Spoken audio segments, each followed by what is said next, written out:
안녕하십니까. 박영칠의 노방주 방송을 시작하겠습니다. 사람이 이 땅에 살아가는 것이 매우 힘들지요. 살아가는 것이 왜 이렇게 힘들다고 생각하십니까? 가정마다 고통과 원망과 염려가 끝이 없습니다.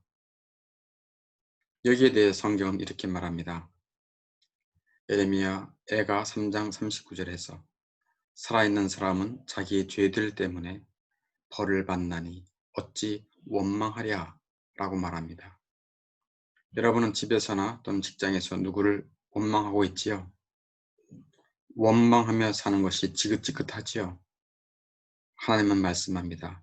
너의 죄 때문에 벌이 임한 것이야. 그러니 어찌 원망하냐? 어찌 원망하냐? 라고 말씀합니다. 사람이 타락함으로 죄가 그 인생을 비참하게 만들어버린 것입니다. 남의 탓이 아닙니다. 오늘 웨스트민스터 소결이 제19번 질문이 사람이 타락한 그 상태의 비참함이 무엇입니까? 다시 말해서 사람이 타락한 후에 비참한 것이 무엇이냐라고 하는 질문입니다.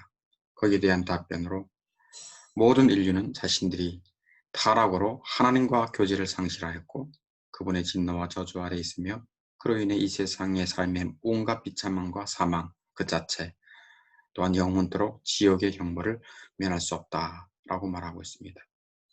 좀 길긴 하죠.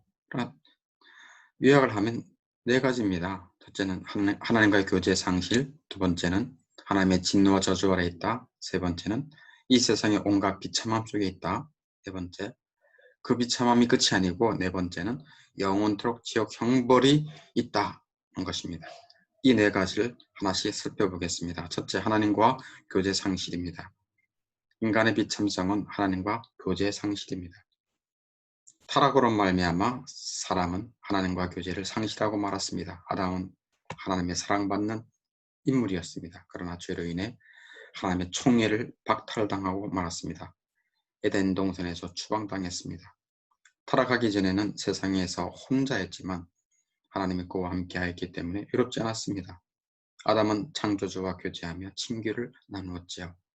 그 교제를 깨뜨릴 수 있는 것은 오직 죄밖에 없었는데 죄가 하나님과 사람 사이를 갈라놓았던 것입니다. 그래서 최초 조상 아담은 무기력하게 홀로 남겨졌습니다. 그로 인해 그의 모든 후손들은 불안, 두려움, 외로움, 죽음, 불행, 비참 속에 살게 된 것입니다.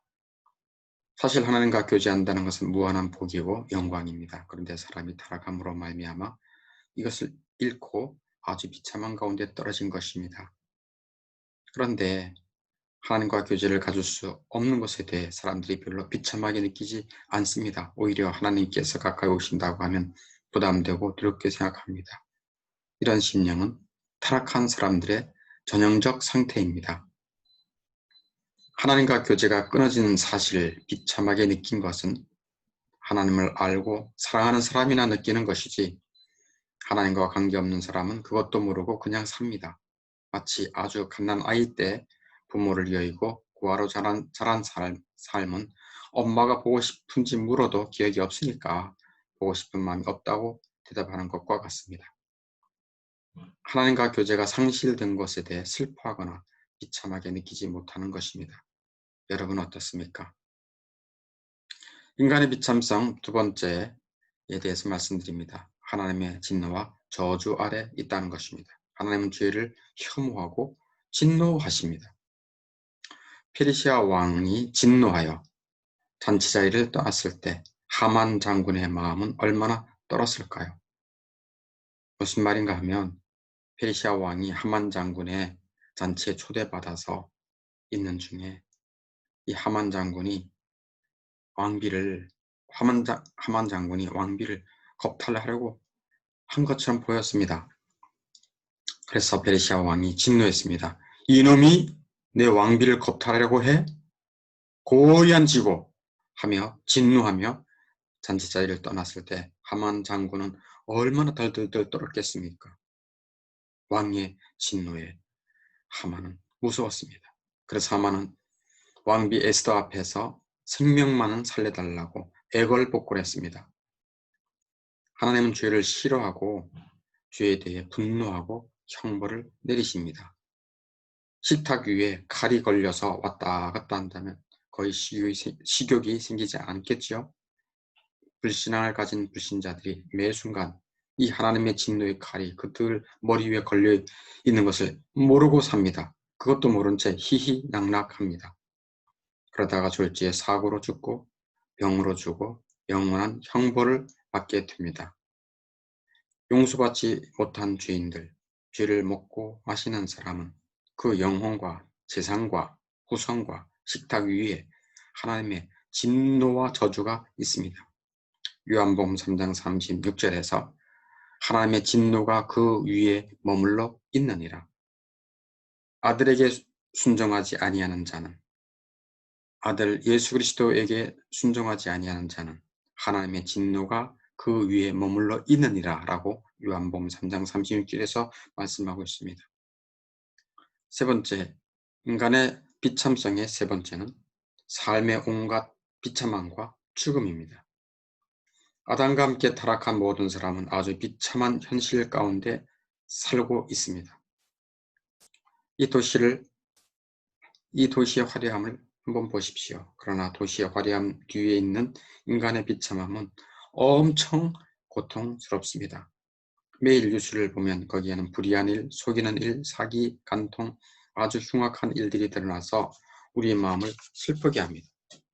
이 땅의 모든 비참함이나 질병, 죽음, 재난을 보면서 마음 아파하고 슬퍼하고 울지만 이렇게 느끼는 사람들도 이런 것들이 하나님의 진노로 말미암아 온 것인지를 알지를 못합니다.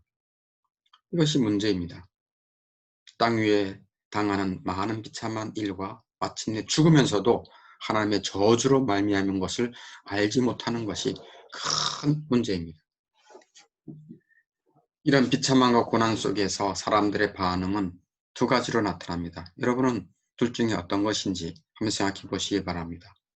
첫째, 비참함과 고난을 당할 때 하나님을 생각하며 회개하고 돌아오는 영혼이 있습니다.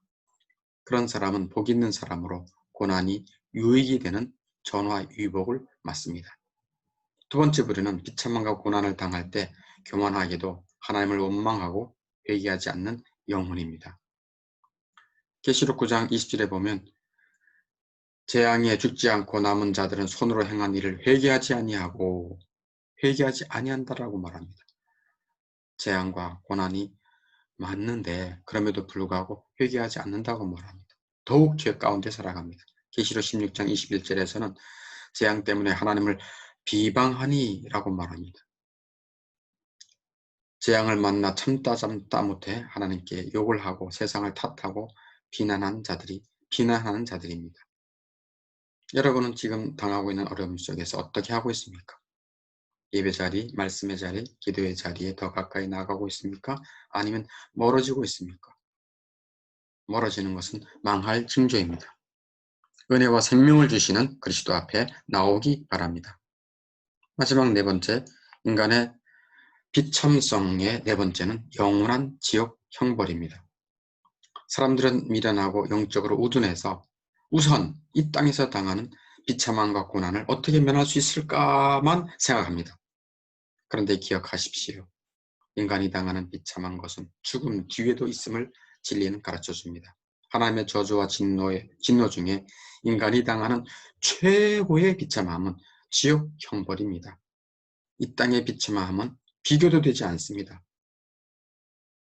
왜 그렇다고 생각합니까? 계시록 20장 14절에서는 지옥 형벌을 이렇게 말합니다. 계시록 20장 14절입니다. 이것은 둘째 사망이다. 곧 불못이다 라고 말합니다. 즉 영원한 지옥 형벌은 둘째 사망이라고 말씀하고 곧 불못이다 라고 말합니다. The lake of fire is the second death. 하나님의 진노와 저주의 불꽃이 끊이지 않고 부어지는 곳이 지옥 형벌입니다. 불 연못에 한번 빠지면 그 가운데서 목마르고 고통스러움이 영원히 지속된다고 말합니다. 예수님도 지옥에 대해서 말씀했습니다. 거기는 불도 꺼지지 않고 구더기도 죽지 않는다 라고 마가복음 9장 48절에서 말씀하고 있습니다. 이 지옥의 고통과 비참함은 영원 무궁하며 끝나는 법이 없다라고 계시록 9장 6절에서 말씀합니다. 그날에는 사람들이 죽기를 구하여도 죽지 못하고 죽고 싶으나 죽음이 그들을 피하리라 라고 말씀합니다. 근데 그 고통이 세세토록 계속되고 누구든지 밤낮 쉬지 못합니다. 이 땅의 고통과 비참함은 그래도 밤에는 쉬는 시간이 있습니다. 8시간 일하다가도 그 사이사이 5분, 10분 커피를 마시거나 잠깐 눈 감고 쉼의 시간도 있습니다. 그러나 지옥 형벌은 밤낮 쉼이 없다라고 말합니다. 계시록 14장 11절에 그 고난의 연기가 세세토록 올라가리로다. 영원히 그 고통은 계속된다는 것입니다. 그리고 누구든지 밤낮 쉼을 얻지 못하리라 라고 성경은 증거합니다. 이런 비참함이 어찌하여 쓰나미처럼 사람을 덮치고 있습니까? 그것은 하나님께 반역한 죄입니다. 인간을 비참함에 빠지게 한 것은 무엇입니까? 하나님께 반역한 죄입니다. 하나님께 불순종한 죄입니다. 교만한 죄입니다. 죄는 사람의 맥박처럼 매 순간 펄펄 뛰어 사람을 악으로 데려갑니다. 펄펄 뛰어 사람을 사망으로, 멸망으로 데려갑니다. 죄는 그림자처럼 어디든 따라갑니다. 그러면 어떻게 죄와 그로 인한 비참함에서 구원받을 수 있겠습니까? 하나님은 죄인을 사랑하십니다. 불쌍히 여기십니다. 그래서 하나님의 긍휼과 사랑이 죄인을 살리려 예수 그리스도를 이 땅에 보내셨습니다. 마태복음 1장 21절에 아들을 낳으리니 이름을 예수라 하라. 이는 그가 자기 백성을 그들의 죄에서 구원을 자이심이라. 죄에서 구원하기 위해 아들 예수님을 하나님은 보내주셨습니다. 그리스도는 죄인들의 죄를 속량하기 위해, 용서하시기 위해 보혈을 흘려주셨습니다. 에베소 1장 7절에 그의 피로 말미암아 속량 곧 죄사함을 받았느니라. 십자가에서 예수님이 죽으신 이유는 내 죄값을 치르기 위해서, 내 죄값을 예수님이 받기 위해서 죽으신 것입니다. 그래서 누구든지 예수를 믿으면 죄 용서함을 받습니다. 더 나아가 예수 그리스도를 믿으면, 영접하면 하나님의 자녀가 되는 권세를 주십니다.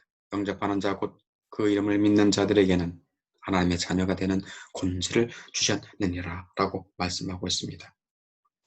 이제는 죄의 종이 아니라 하나님의 자녀가 되는 권세입니다. 예수를 믿는 자들은 하나님과의 교제가 다시 열립니다. 하나님의 저주가 제거됩니다. 비참한 삶에서 구원해 주십니다. 영원한 비참함인 지옥 형벌에서 건져 주십니다. 감옥에서 건져 자유케 하실 뿐 아니라 영원한 하늘 집에 살 수 있도록 하십니다. 여러분의 삶에 어려움이 많지요. 그것이 없어지면 행복할 텐데 라고 생각하지 마십시오. 도리어 그 어려움 통해 내 악한 죄성이 드러나는 것을 보아야 합니다. 그리고 내가 이렇게 악하구나 라는 것을 보고 난 후에 하나님의 은혜를 받아 회개하고 그리스도께로 나오기 바랍니다. 회개와 믿음을 달라고 간청하기 바랍니다. 그 길이 살 길이며 영원히 복받을 길입니다.